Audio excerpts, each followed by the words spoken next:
بسم الله الرحمن الرحيم. إن الحمد لله نحمده ونستعينه ونستغفره ونستهديه ونعوذ بالله من شرور أنفسنا ومن سيئات أعمالنا، فمن يهده الله فلا مضل له ومن يضلل فلا هادي له، ونشهد أن لا إله إلا الله وحده لا شريك له، ونشهد أن محمدا عبده ورسوله صلوات الله وسلامه عليه وعلى آله وصحبه ومن تبعه بإحسان إلى يوم الدين. برزان ڕۆژگاری ئەوڕۆکە کە ئەمڕۆ یەکەم ڕۆژی ساڵی کۆچیە، بەبوونەی ئەمڕۆ کە یەکەم ڕۆژە ساڵی کۆچی، پێم خۆش بوو چەند هەڵوەستەیەک یان چەند ڕاوەستانێک لەسەر هیجرە، لەسەر کۆچ کەواتە بە عەرەبی ڕابوەستین. هیجرە واتای چییە؟ کەی ڕوویدا و چۆن بوو؟ بەڕێزان کە هیجرە ئێساکوک و ساڵنامەی ئێستا کە هیجری و یاخودی ساڵنامەی کۆدەڵێن ئیسلامی یەکەم کەس کە ئەوەی دانا ئیمامی عومەر و ڕۆزا و ڕەحمەتی خوای گەورەی لێبیت، ئەو ساڵنامەی کە دانا بەڕاستیەوە ساڵنامەی دەوڵەتی ئیسلام و موسڵمانانە، نەک ساڵنامەی میلادی. ئەوەی ئێستا کە لە عالەمی ئیسلامی ئەوە بووە بەڵاو بووە بەڕاستی وە لە دوای ئیستیعمار پەسێندرا لەسەر عالەمی ئیسلامی. ئەگەنا لە ئەسڵدا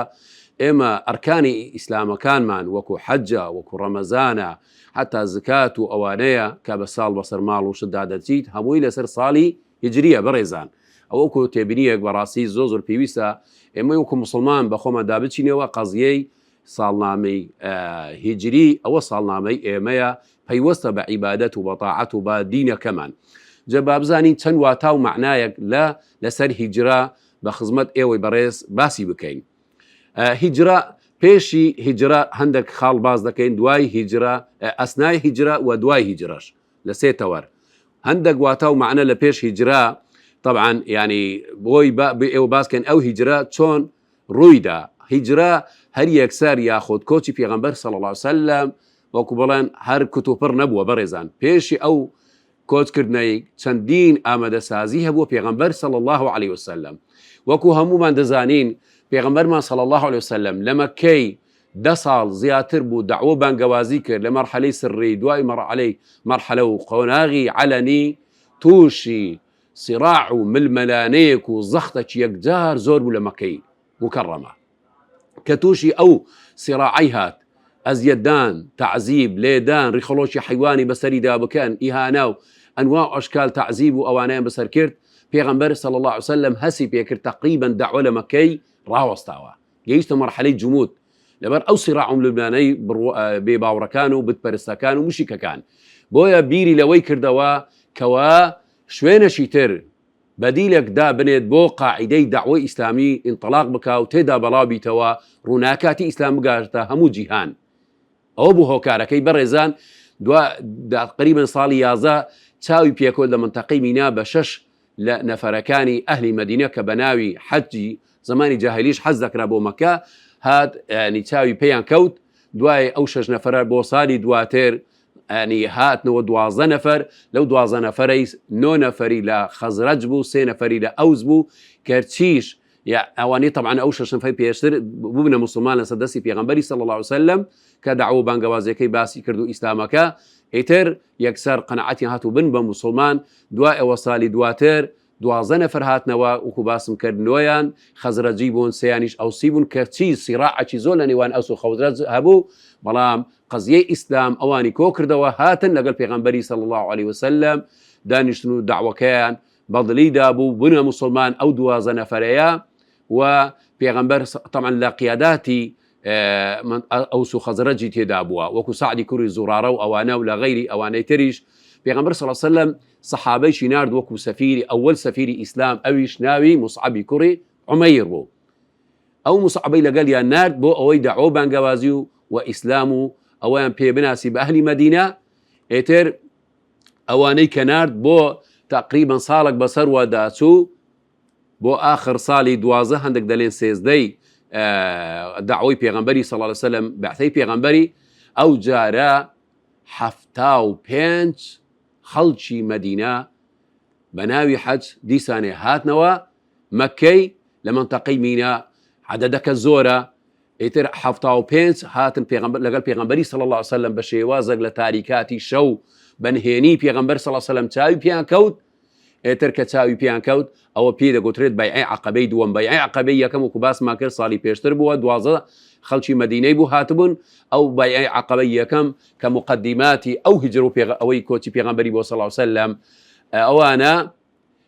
ئەو بەیعە پێ دەگوترێت بەیعەة النساء. بەیعەة النساء یعنی جیهاد و قیتالی تێدا نییە. ینی ئەو بەیعە کە کرا لەسەر ئەساسی ئەوەی کە شرک بۆ خوای گەورە پەیدا نەکرێت، زینا نەکرێت، دزی نەکرێت و ئیتر ئەمر بە چاکە و نەهی بە خراپە و لەو بابەتانە لە بەیعەی یەکەم. لە بەیعەی دووەم بەڕاستی ئەوەکان زیاتر فراوان بوو، وەکو دەڵێن عقودەکان و بەندەکانی ئەو بەیعە کە 75 سەحابە بوون. ئەو 75 سەحابە پێغەمبەر صلی الله علیه وسلم لەسەر ئەو خاڵانە لە بەیعەی عەقەبەی دووەم وەکو ڕێخۆشکەرێک بوو، وەکو تەمهیدێک بوو بۆ هیجرە و کۆچەکەی بڕواتە مەدینەی. ئەو بەیعەی دووەمی کرد لەسەر چی؟ لەسەر السمع والطاعة، جێڕایلی پێغەمبەری ببن صلی الله عليه وسلم، جێڕایلی خوا و پێغەمبەر، و هەروەها لەسەر بەخشین نەفەقە لە تەنگانی و لە فراوانی. ئەگەر فەقیر بوو هەر ببەخشی، و ئەگەر فراوانیش ئەمر بە چاکە و نەهی لە خراپە. و هەروەها یەک لە عەقدەکانی ئەوە بووە ئەن تقوموا في الله ولا تأخذكم في الله لومة لائم، يعني لا هەڵ بسن بە خزمەتکردنی دینی ئیسلام و لە پێناوی خوای گەورە لە لەومەتی لۆمەتکاران نەترسی. و ئەروەها ئەوەش بوو کە یەک لە بەندەکانی زۆر گرنگ بوو ئەو خاڵەی ئەخیری ئەوە ڕێخۆشکەری هیجرە و کۆچی پێغەمبەری صلی الله علیه وسلم لە بەیعەی عەقەبەی دووەم ئەویش ئەوە بوو وأن تنصروني إذا قدمت إليكم وتمنعوني منه أنفسكم وأزواجكم وأبناءكم ولكم الجنة. أو بنديا گرنگترین بند بووە لە بەیعەی عەقەبەی دووەم و لەسەر ئەساسی ئەو بەیعەیە و لەسەر ئەو بەندەی پێغەمبەری هیجرە و کۆچی کرد. بەڕێزان، هیجرە شتێکی کتۆپڕی نەبووە، پێشتر ئەو ڕێخۆشکارانەی هەموو کردیە پێغەمبەر صلی الله عليه وسلم. بەیعەی عەقەبەی یەکەم دووەم ئێتر ئەو 75 نەفەر هاتووە بەیعەی داوە لەگەڵ پێغەمبەری، دەستی لەناو دەستی پێغەمبەری مبارەکی ناوە کەوا ئەگە پێغەمبەر چووێن دەرێ جێڕایلی پێغەمبەری بن ببەخشن لە پێناوی دینی خوای گەورە، ئەمر بە چاکە و نەهی لە خراپە بکەن، و هەروەها دیفاع لە پێغەمبەری بکەن، هەر چۆن دیفاع پشتگیری لە ماڵ و منداڵ و خێزانی خۆیان دەکەن، بە نەفس و بە ماڵ. ئەو بەڕێزان مقدماتی بەیعە، پێشی بەیعە لەوانە زۆر کەس عەفوان بڵێن پێشی هیجرە و کۆچەکە زۆر کەسێ لەوانە ئەو خاڵانە زۆر ئیتارە ناکە و باسی ناکات. هیجرە بڵێ لە دوای ئەوە دەرگەکانی داعوە قەپات کرا لە مەکە، شرک و کوفر زۆر مسەیتر بووە لە مەکە، بەڵام پێغەمبەر صلی الله علیه وسلم ئەو ڕێخۆشکەرانەی کرد کە دیتی قەپات بووە. طبعا خاڵێکی تریش کە پێغەمبەر کە چوو طائف بۆ ئەوەی قاعیدەی داعوەی ئیسلامی لەوێن دەرێ دابنێت، ئەهلی طائف وەکو دەزانن چیان کرد؟ بەربارانی پێغەمبەریان کرد، خوێن بە بەشی پێغەمبەری هاتە خوار. ئەوانە کە پێشی بەیعەی عەقەبەی یەکەم و دووەم بوو، کاتی کە ئەو دەرگانەی لێ قەپات کرا پێغەمبەر صلی الله عليه وسلم، دوای ئەوە خۆی بە بەنی عامر و بەنی حەنیفە نیشاندا کە خەڵکی منتەقەی مەدینە بوو کاتی داهاتنا حەج، وتی ئەگە بێمە لاینگۆ ئایا پشتگیریم دەکەن و دیفاعم لێ دەکەن؟ وتی ئەگە پشتگیری و دیفاع لێ بکەن ئێمە چمان هەیە؟ وتی گۆیستا نییە، دەبی ئێوە ئەندامێک دەبن ناو دەوڵەتی ئیسلام. وتینە ئەگەدا سەڵاتمان نەبیت ئەمە قبول ناکەین. خۆی بەنی شەیبان نیشاندا کە خەڵکی عێراق بوون، ئەو کاتی ئەوانیش هاتبوون بۆ ئەوەی مەکەی بە ناوی حەج، گوتی ئەگەر ئەم بێمە لای ئێوە دیفاعم لێ دەکەن؟ ئەوانیش گوتیان وەڵڵاهی ئێمە هەموو دیفاع لێ دەکەین، بەڵام یەک کێشەیەمان هەیە، ئێمە عەهد و پەیمانێکی لەگەڵ فرس لەمان نێزیکە، عێراق وەکومە دەزانین کە منتەقەی نێزیک بووە، هەتا يعني عێراق دوو عێراق بووە، عێراقێک پێیان دەگوت منتەقەی فرس و عێراقی دیش کە بەغدا و ئەو مەناتەقانە بووە. وتی ئێمە لەگەڵ فرس لە عەهد و پەیمان داینە دەترسین، ئەوان لێمان قبول نەکرد و دوایێ نەتوانین بە جێرەی پێویست دیفاع لێ بکەین. يعني زۆر ڕازگۆ بوو. پێغەمبەر صلی الله عليه وسلم زۆر دڵی خۆش بۆ قسەی ئالی عێراق، وتی بەڕاستی ڕازگۆ بوون لەگەڵم، وتی ئەگەر يعني ئەمە زۆرمان پێخۆشە بێ لای ئێمە، بەڵام لەوانە نەتوانین. فرس زۆر بەقووەتە، دەوڵەتێکی گەورە بووە وەکو دەزانن کە دوو حەضارە هەبووە، ڕۆمان و فرس. ئێتر کە پێغەمبەر صلی الله عليه وسلم نائومێد بوو لە منتەقەی یەمەن، لە منتەقەی عێراق، لە منتەقەی طائف کە بچی قاعیدەیەکی داوای ئیسلامی لێدا دروستکە، مەکەش ڕۆژانە لێ دەدرێ و ئیهانە دەکرێت و تعزیب دەدرێت. ئێتر ئەوە بوو کەوا بە دیراسەیەکی وەکو دەڵێن پلانی استراتیجی دایناوە بیری لێ کردەوە کە پێغەمبەر صلی الله عليه وسلم دعوەی خۆی بۆ گوازیتەوە بۆ مدينەی منەوەرە ئەوە لە بەیعەی عەقەبەی دووەم 75 خەڵک هاتن لە ئەهلی ئەوس و خەزرە جوانە و 12 لێکردە نوقەبا ئەمیر و برا گەورە لەو 12 ئێتر گۆتی ئەنگۆ ئیدارەی ئەوی مدینەی بەڕێوە دەبن سوبحان الله کەوانە گەڕانەوە ئیتر مدینە هەر هەمووی بوونە زۆرینەیان یاخو بڵێن بوونە موسڵمان و ئیتر ئەبەو شێوازە پێغەمبەر صلی الله عليه وسلم پێشی کۆچ و هیجرا ئەو پلانانەی کرد ئەو خوتەی دانا ئەو دیڕاسە استراتیجیەی کرد بۆ قاعیدەی ئیسلام دروست بکات لە دوای ئەو شوێنەکانی تر وەکو باسما کرد هەمووی نائومێد بوو کەواتە هیجرا لە پێشی کۆچکردنەکەی مەعتاو معنای چیدا یعنی ئەوەیە هیجرا لە شیرکەوە بێی بۆ کوفر عفوا لە کوفر و شیرکەوە بۆ بێیت بۆ دار الئیسلام ولا زەخت و لە ئیضطیهادەوە بێ ئەمن و ئەمان ضغط و اضطهادێکی زۆر ئەزیەت و ئازارێکی زۆر لە مەکەی کەوە لەسەر پێغەمبەری صلی الله علیه وسلم واروها شوێنێکی داخراو لە دعوە بانگەوازی گەڕان بە شوێنێکی تر فراوان ئازادی بۆ دعوە بانگەوازی ئەوە پێشی هیجرا واتە ئەو معنایانەی دەگری بەڕاستی هیجرەی پێغەمبەری صلی الله عليه وسلم ئێستا دێنە سەر خاڵی دووەم یاخۆت بڕگەی دووەم لە هیجرەی پێغەمبەری صلی الله عليه وسلم ئەویش پێغەمبەر صلی الله عليه وسلم چۆن هیجرەی کرد پێغەمبەر وەکو هەمووان دەزانین پێغەمبەری خوایە لەلایەن خوای گەورەوە مؤەیەدە پاڵپشتی دەکرێت بە هەموو شێوەیەک خۆ پێغەمبەر صلی الله عليه وسلم دەیتوانی بە شێوەیەکی خارق للعادە هیچ ئەسبابی دنیایی نەکاتە بەر یەکسەر وەکو خوای گەورە چۆن ئیسرا و میعراجی بە پێغەمبەری کرد لە مەکەی مکەڕەمە چوو چێن دەرێ چوو بەیت المەقدس لە بەیت المەقدسیش هەر بە چەند چرکەیەک بوو لەوێ چوو ئاسمانەکان و چوو حوزور خوای گەورە خۆ بەو شێوازش دەکرا پێغەمبەر صلی الله علیه وسلم بە شێوەیەکی وەکو دەڵێن یعنی فوق طاقی بەشەری یعنی بە کەرامەتێک یان بە معجزەیەک پێغەمبەر لە مەکەی بڕواتە مەدینەی بەڵام وای نەکرد بۆی دەرسێکی گەورەیە بەڕێزان وەکو داعیەکان وەکو ئەوانەی ئیدارەی داعوە عەمەلی ئیسلامی دەکەن ئێمە بەڕاستی دەبی زۆر مەسائیلی بەشەری و مادی ڕاچاوی بکەین احتیاط حەذەر وەکو دەڵێن مجموعەیەک ئەسبابی دنیایی حیتە و حەذەری لەسەری بکەین وەکو پێغەمبەرمان صلی الله عليه وسلم کردی وەکو بەشەرێک هەڵس و کەوتی کرد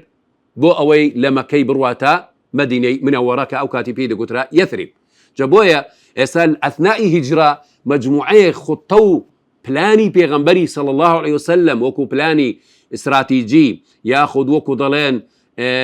هەندێک خۆ ئامادەکردن و تەرتیبات و ئەسباب و مسبباتی دنیایی بۆ خۆی بپارێزی لە زەرەر و زیان و مەترسی کافرەکان کە دەیویست پێغەمبەری صلی الله عليه وسلم شەهید بکەن طبعا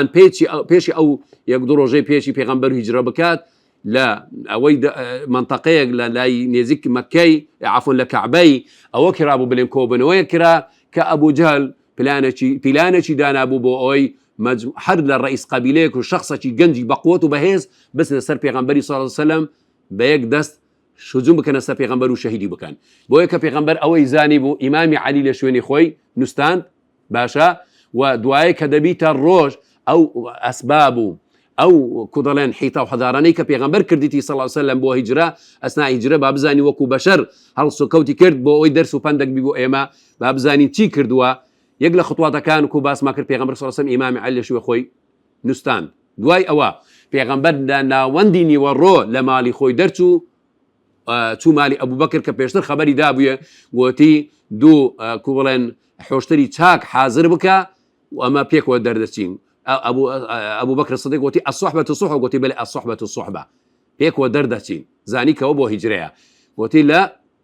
ئیتر خۆت حازر بکە پێغەمبەر لە ناوەندی نیوڕان ئەمە دەزانین مەکە چەند گەرمە ینی دەرەجەی حەرارەی ئەوجە لە ناوەندی نیوڕان خەڵک زۆر نایەتە دەر لەبەر ئەو گەرمیەی دوای کە چوو وێندەرێ مالی ئەبوو بەکر سیدیقی ڕەزا و ڕەحمەتی خوای گەورە لەسەر بی لە دەلێل لە کووەیەک لە کوونەک لە سەربانی بۆ لە تەنیژبانی لە دەرگا احتیاجەکەی نەچوتنە دەر ئەوە هەموو بەڕێزان احتیاطات و حەدەری دنیایی و مادیە پێغەمبەر صلی الله عليه وسلم هەموو ئەسبابە مادیانەی بەدەست کرد ئەو جا کە بەو شێوازەی دەرچوو هەندێک عوامیلی تری دانابوو بۆ ئەو پەڕی احتیاط و کەشف نەبی بۆ نمونە شوانی مەڕەکەی ئەبوو بەکر سیدیق عەمری کوڕی فاهیرەی دانابوو کەوا کاتی دەڕۆن ئەو بە شوێن پێی پێغەمبەری صلی الله عليه وسلم و بەکر سیدیق دابڕۆن شوێن پێیەکان ینی ڕەش بکاتەوە بۆی نەزانن هەروەها کاتی دەستناوێندەری لە نێزی چوانیش ئەو مەڕانە ڕابۆسن لۆ خۆراک و خواردن و شیرەکەی بدەنێ 3 ڕۆژان چونکە لەناو غار دەمینێنەوە غاری ثەور ئیتر بۆ ئەوەی تەمینی غیدا و خواردنەکەی خۆیان و خۆراکی خۆیان بکەیە. ئەوە هەموو احتیاطاتی تەمەشای دنیایی و بەشەریە. و هەروە یەک لە خاڵەکان ئەسما کیژی ئەبوبەکر سەدیق ئەویش کە ڕۆژێ جارێک دەهات خواردنی لە بۆیان دەهینا کە پێ دەگوتە ڕەداتن نیتاقەین یەکەکی ناوقەدی خۆی دەپەرستیەکەی خواردنی دەبەستا هەروە وەکو جیهازی مخابەراتیش خەبەری ناو مەکەی بۆ پێغەمبەری صلی الله علیه و سلم ئەبوبەکر سەدیق دەهینا بۆ ناو غاری ثەور. ئیتر ئەو ئەسباب مسبباتەنە دوای ئەوەش کە چوونە غاری ثەوریش بەڕێزان خاڵێکی زۆر گرنگە. دەزانن غاری ثەور لەسەر ڕێگای مەدینەی نییە، بەعکسی ڕێگای مەدینەی لە لای ئیتیجاهی یەمەنە. تەمەشای لەو ڕوئیایە لەو استراتیجیە لەو پلاندانانەیەی لا چونکە کافرەکان تەسەوریان دەکرد فعلا لولای چونکە زانیبیان کاتی بەیع عەقیبەی دووەم کەشف بوو پێغەمبەر صلی الله علیه و سلم لەگەڵ 75 سەحابە ئەوەی مەدینە بەیعی کردووە دەیانزانی کە دەیوێت هیجرا بکات لە بۆیان دەرێ. بۆیە یعنی کاتی کە 100 حۆشتریان دانا هەر یەکێک پێغەمبەری بگری خەڵاتی دەکەن بە 100 حۆشتر. بۆ پێغەمبەر بەعکسی ئیتیجاهی مەدینە چوو ئیتیجاهی ئەو غار ثەورە کە لە ئیتیجاهی یەمەنە. دوای ئەوە یەک لە خوتە و پلانەکانی پێغەمبەر صلی الله علیه و سلم ڕێگای محاذی للبحر پێ دەڵێن، یعنی هاوتەریبی بەحر بەوێ دەرێدا چوو بە ڕێگای احتیادیەکەی کەەوە مەشهورە توجارە مەکە و مەدینە دەڕۆن بەو ڕێگایەشدا نەچوو. بەڕێزن تەمەشا ئەو هەموو ئەسبابە مادیانەی پێغەمبەر صلی الله علیه و سلم بەکاری هێنا بەس بۆ ئەوەی سەرکەوتوبی لەو هیجرە و لەو کۆچەیەی و مشریکەکان نەیگرن. تەمەشا دەکەین بەڕێزان ئەو هەموو خوتواتانە جێ ئەوەی ئێمە دەرس و ینی پەندی لێوە بگرین بەڕاستی ئەگەر نا ئینسان بەس بڵێ وەڵا من داعوە دەکەم بانگەوازی دەکەم و هەروها دژایەتی دوژمنان دەکەم تەوەکل لەسەر خوای بەڵێ تەوەکل لەسەر خوای گەورە بەڵام وەکو پێغەمبەر دەفەرمێ عەقیلها ثم توکل علی الله جوانی بیبەستە یان بەو شێوازە خوتەی دانێ پلان ئەسبابی مادی دنیایی پێغەمبەر وەکو بەشەرێک ئەو داعوە بانگەوازیە و کە ئیقامەی دەوڵەتی ئیسلامی کرد بەڕاستی هەموو لەسەر ینی بنەمایەکی ئەسبابی دنیایی داعوە بانگەوازیەکەی کرد هەبوو پێکۆ بەسرا بوو ئەسبابانە بەو شێوازە هیجرێکی پێغەمبەر صلی الله علیه و سلم وەکو باسمان کرد خۆ دەیتوانی خوای گەورە لە مەکەی بیباتە مەدینە وەکو ئەنێ ئیسرا و میعراجەکەی کە کرا لۆ بەیت المەقدس. ئەو مەجموعە خاڵانەی کەوە پێویست بوو عەزم کرد لە ئەثنائی هیجرە پێغەمبەر صلی الله علیه و سلم کە بەدەستهێنا. دوای کە هیجرەکەی کرد و گەیشتە مەدینە کە ئەو خەڵکانی مەدینە هەمووی لە ئستیقبالی پێغەمبەری بوون چەند ڕۆژان هەتا پێغەمبەر صلی الله علیه و سلم گەیشتە وێندەرێ لە دوای 3 ڕۆژ کە لە ئەشکەفتەکەی کە ماوە ئەوەش یەکە لە دەرسە گەورەکان کە یەکسەر نەڕۆیش بۆی مشریکەکان بخافڵێنێت و لێی نائومێد بن. ئیتر هەندێک مەسائلی تر و سیرە دەرجێرنەوە دەرێن هاتنە لای پێغەمبەری صلی الله علیه و سلم خەریک بوون ناو غاری ثۆر بیبینن ئیتر کو بڵێن تەونە جنۆکە و یاخۆ کۆتر و بابەتانە لە سیرەی دەڵێت ئەوانە زۆریان ڕاست و صحیح نییە و پێغەمبەر صلی الله علیه و سلم دەیتوانی بە وەکو باسمان کرد بە شێوەیەک هەر چاویان نەبینی ئەسڵەن هەرچا بینینی عملی ئیبصاری لە ناو چاوی مشرکەکان لا ببە. بەڵام ئیتر لەو کاتەیدا کاتی کاتوم لە لای کەهفەکەی ئەشکەوتەکەی خەریک بوو على ئەساس ببینن وەکو دەڵێن ئەبوبەکر سەدیق دلە ڕاوچێ و ترسا ئیتر خوای گەورە ئاەتی ناخوارێ و پێغەمبەری وەکو دەڵێت دڵنەوایی کرد إلا تنصروه فقد نصره الله إذ أخرجه الذين كفروا ثاني اثنين إذ هما في الغار إذ يقول لصاحبه لا تحزن إن الله معنا. ئەلێرە یاکو دەڵێن ئەو ئارامیە ئەو وەکو دەڵێن کەرامەتەی خوای گەورە هینا ناو دڵیان کەوە تەوەکولیان لەسەر خوای گەورە بیت ئەوانە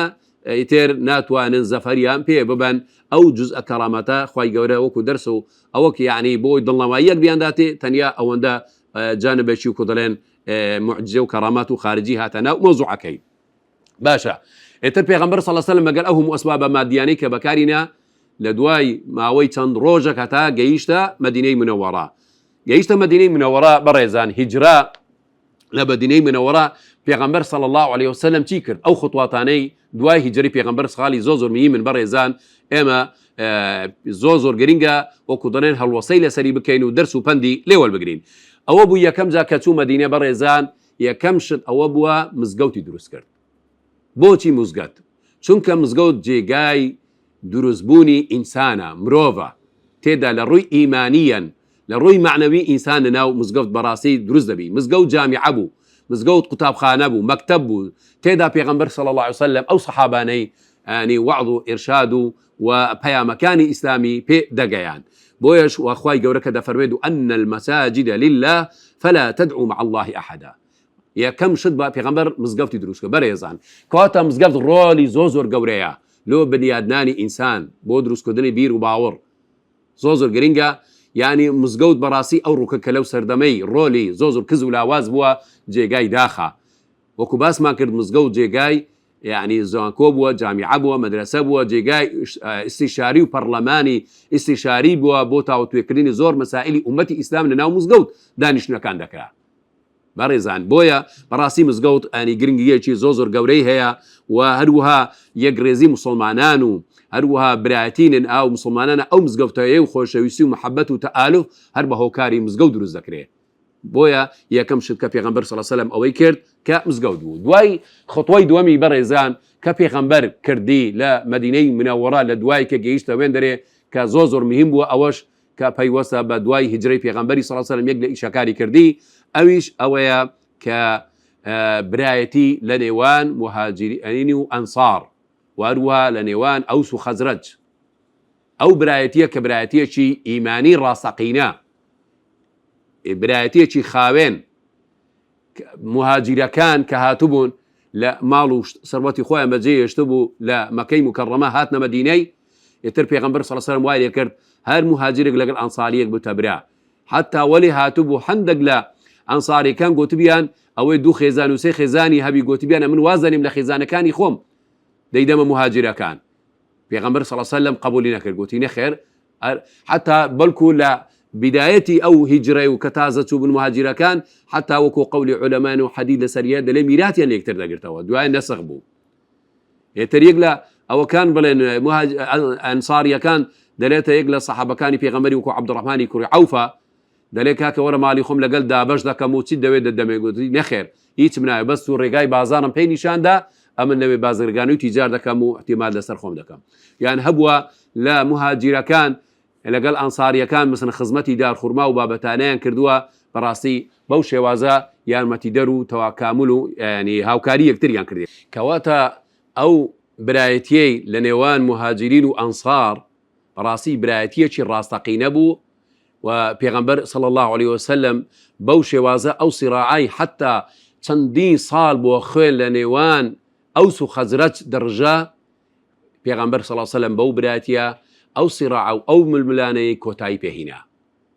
أوش جيجاي درسك يكجار قوريا أو روك إيماننا أمتي إسلامي تندين نتوى قومة أو كردة أو عربة باشا أو فرسة أو تركة إتر أنواع وأشكال يعني لوانا صدان قوميته نتوتي دايا إتر بيغمبر صلى الله عليه وسلم بريايتي كل نيوان صهيبي الرومي باشا ولقال سلماني فارسي ولقى بلالي حبشي ولقال أو صحابة عرب كان منطقي مكة ومدينة وأوانا هرشي نزعاتي طائفي ياهو قومي وأواني هموي لابرد كردية برايتية شي راستقينا براستي أو زوزو خالشي قرنجا كواتا إما أو برايتي بإسلام داننا ومن دروز دكا أو صراعاتانا هيش تشتر بديل نية وكو إسلام أو برايتي وخوشة بيسر راستقينا دروز بكات لنا أمدا وكو أو آينا أو إسلام في روزيا سندين صال إسلام حكمي كرد أو نعراتي قومية هموي لناو ولاتي مسلمانان لابرت بلام جي داخا صالكاني أخيري يعني أتاتورك وبواسي حزب اتحاد وترقي وإثاري قومية عربية كان لمصر وترك لا قومية تركية لتركو إيتر للاي كردستان ومنطقي إيما وقومية كردي للاي أولايتر فارسي بو أوي ولاتي مسلمانان تفريقا بكن بارتا بكن وكو كابراي أو مفكر ومبشركي بريطاني كقول شي زور بناوبانجي هذا لفرق تسد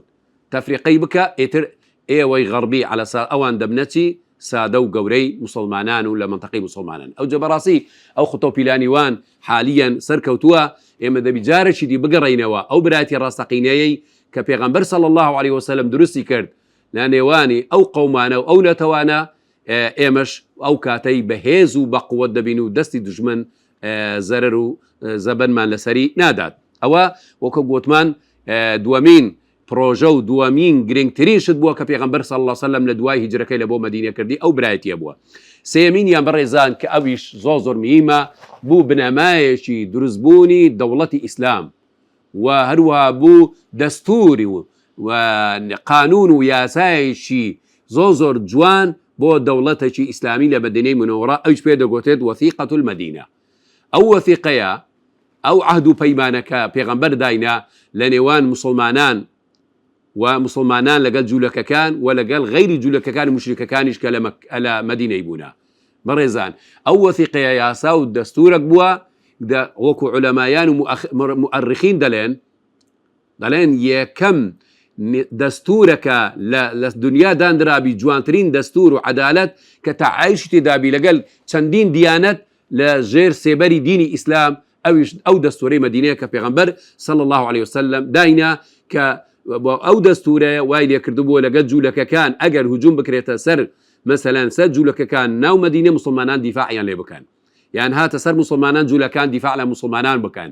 ئێتر یان حتا مشریکەکان ئەوانەی کە لەناو مەکەیدا دەژین. لەو عەهد و پەیمانە و لەو وەثیقەیە یەک بوو دەستورێکی یەکجار جوان بووە و حکم و دەسەڵاتی ئیسلام بوو، ئەوانیش ڕازی بوون بە دەسەڵاتی ئیسلام. کەواتە وەثیقەی مەدینە وەثیقەیەکی دەوڵەتی ئیسلام بووە، دەوڵەتێکی ئیسلامی، نەک دەوڵەتێکی وەکو هەندێک یعنی کۆ دەڵێن بە ناوی ڕۆشنبیری و ڕۆناکبیری دەڵێن دەوڵەتێکی مەدەنی بووە. نەخێر، دەوڵەت حکمی ئیسلامی تێدە تەطبیق دەکرا. مەسەلەی حەدی سەریقە و زینا و دزی و جەردە و بابەتانە پێغەمبەر صلی الله علیه وسلم تەطبیق دەکرا و هەموو ئەحکامی ئیسلامە، دەوڵەتەکە ئیسلامی بووە نەک دەوڵەتێکی مەدەنی بووە وەکو هەندێک باسی دەکەن. و خاڵی چوارەمین ئەویش کە زۆر لە خاڵەکانی مهم بووە، ئەویش پێغەمبەر صلی الله علیه وسلم معاهدەی کرد لەگەڵ مەجموعەی قەبیلەی دەور و پشتی مەدینە، نەک ناو مەدینە، هەندێک عەهد و پەیمان بۆ ئەوەی کیانی مەدینە ناو مەدینە و دەور و پشتی مەدینەش بپارێزرێت لەو دوژمنانەی کە دایانەوەی هەرش بکەنە سەر مەدینە. ئەویش وەکو بەنی ضەمرە و بەنی مودلج و ئەوانە پێغەمبەر صلی الله علیه وسلم هەندێک معاهداتی لەگەڵیان کرد کەوا قبول نەکەن کەسێک لە ئەوەی وان بلێن بێت ینی هۆی ڕژ بکاتە سەر مەدینەی منەوەڕە لە ڕێگای خەتی وان لە خەتی ئەو قەبیلانە کە دەور و پشتی مەدینەی بوونە. ئێتر ئەو عەهد و پەیمانانە و ئەوەی کە پێغەمبەر کردی صلی الله عليه وسلم بەڕاستی خوتواتێکی وەکو دەڵێن بەشەری مادی دنیایی بووە بۆ ئەوەی چەسپاندری دەوڵەتی ئیسلام لە مەدینەی منەوەڕە. کەواتە بەڕێزان هیجرە کۆچکردن بەواتا و معنای لە دوای کۆچەکەی معنای ئەوەیە لە چی؟ لە زوڵم بەرەو دادگەری، لە شرکەوە لە کوفرەوە بەرەو ئیسلام ئاین و بڕواهینان بەخوای گەورە، لە تەفریقە و لە چینایەتی قەبائیلی کە ئەوەی لە مەکەی هەبووە و لە دەور و پشتی و عادی جاهلی بووە بەرەو یەکڕێزی مسلمانان لەسەر برایەتی و خۆشەویستی و پابندبوون بە ئەمری ڕەب العالەمین.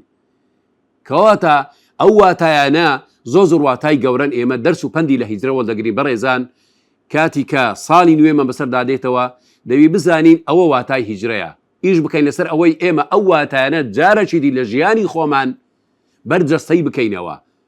سنەتی پێغەمبەری صلی الله علیه وسلم تطبیق بکەین بۆ ئەوەی جارێکی دی کیان و دەوڵەتی ئیسلام بەرپا بکرێتەوە لە عەهدی جاهلی و بەرەو عەهدی ئیسلامەتی، لە بەرەو دەوڵەتی ئیسلام، عەدالەتی ئیسلام، یەکڕێزی ئیسلام، خۆشەویستی و محەبەت و ئەوەی کە لەناو مسلمانان هەیە. ئیتر ئەوە مەجموعەیەک